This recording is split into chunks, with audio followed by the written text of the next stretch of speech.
right, so we're going to start with hypertrophy. One of my favorite pictures of all time, obviously the Godfather himself, Jeff Alberts. All right, so let's talk about the mechanisms of hypertrophy, and I'll get to the Labrador Retriever puppy there. Um, the mechanisms of hypertrophy we know from Dr. Schoenfeld's work are mechanical tension, which is heavy loading, muscle damage, which is the breakdown of muscle tissue, and metabolic stress or cell swelling, right? And the pump that we learned from Arnold in a couple of slides ago. We know that hypertrophy is nonspecific. Volume, proximity to failure, right? Those things tend to be what's important with hypertrophy. I have the picture of the puppy, and I didn't get this on my own. This is from Scott Morrison. What he says is hypertrophy is like the little golden retriever or Labrador puppy. No matter what you do to it, it's going to get excited and wag its tail, right? No matter what you do, as long as you have adequate volume, obviously nutrition, recovery, and you're coming somewhat close to failure, you will likely achieve hypertrophy. So how does BFR compare to traditional training when looking at hypertrophy? Like we talked about before, we have work matched and unmatched. And what work matched means is that volumes are equal. So loads, sets, reps are equal between the groups. Unmatched is when they're not equal. An example of a work matched group would be low load BFR compared to low load traditional training. In that instance, we see that BFR tends to show greater improvements in hypertrophy. With unmatched groups, so an example of this would be low load BFR compared to high load traditional training, we see equal hypertrophy. That is pretty impressive, in my opinion, because we are doing more volume with traditional training, more load perhaps, but we see the same gains in hypertrophy with BFR at lower loads and lower volumes. What about strength? There he is, Brad Loomis. All right, what about strength?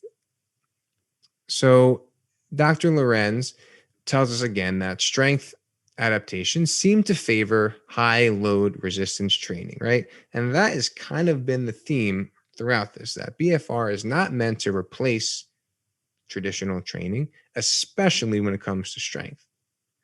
And that's Bryce Lewis, of course. And Dr. Schoenfeld also tells us that in obviously in the non-BFR research, what do we know about strength, right? What do we know about the principles of strength training? Both high load and low load training to failure can elicit significant increases in hypertrophy, right? It's the golden retriever puppy. Anything you throw at it, it's probably going to wag its tail and be happy. However, high load training is superior for maximizing strength adaptations. So how does BFR compare to traditional training when it comes to strength? In work matched groups, we see that BFR outperforms traditional training. An example of this would be low load BFR compared to low load traditional training. It makes sense because we know that low load traditional training isn't really optimal for strength gains. In unmatched groups, we see that traditional training outperforms BFR. An example of this would be a low load BFR group compared to a high load traditional training group. And this also makes sense because, as Dr. Lorenz and Dr. Schoenfeld just told us, we know that strength tends to favor heavier training. So if your goal is strength and you're able to lift heavy weights, the majority of your training should consist of heavier lifting. So let's just quickly review the components of strength. And we're going to revisit this diagram later when we talk about the practical applications. But basically, and this is from Dr. Eric Helms' talk on specificity in MASS, monthly applications on strength sport, which I highly recommend. That can be found in the reference section as well. So strength, we have all of these things that can contribute to strength. Muscle size being one of them. neuromuscular factors, right? So the efficiency at which our muscle fibers are called upon and are able to be used to perform the task. Muscle and tendon architecture, things like muscle, tendon, bones, ligaments have even been shown to have some favorable adaptations to continuous strength training. Mood state, right? Arousal, all those things are going to impact strength. And of course, motor skill, right? There's a skill component to deadlifting, there's a skill component to squatting, there's a skill component to doing a clean and jerk. And it's all going to come together to show our strength. Hypertrophy, which would be muscle size, right, becomes more important once the other factors are optimized, or if we're dealing with a low skill movement. If you imagine, if you think back to my high school days when I was taking my SATs, I scored a certain score on my SATs. Couldn't tell you what it was. And back then, I don't know what it's like now, but there was a math section, a reading section, a writing section, and they combined the three scores. So I wanted to improve my score the next time I took my SATs. What I did was my cousin happened to be an SAT math tutor. So I said, well, if I can optimize at least one section of the SAT, it'll bring my whole score up, right? I have access to a math tutor, so I'm going to just get tutored in math for the SAT and hopefully improve my score.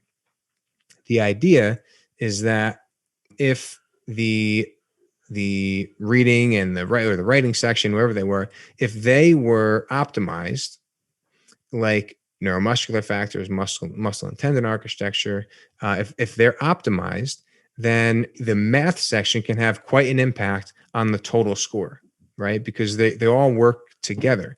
So if we have an advanced athlete who has already optimized in every area of strength, hypertrophy can give us that extra bump because it's modifiable, right? We can gain improvements in muscle size, probably more than skill at the movement, right? If you're a seasoned lifter, you probably have your technique nailed down, right? You probably know how to access and tap into the proper mood state.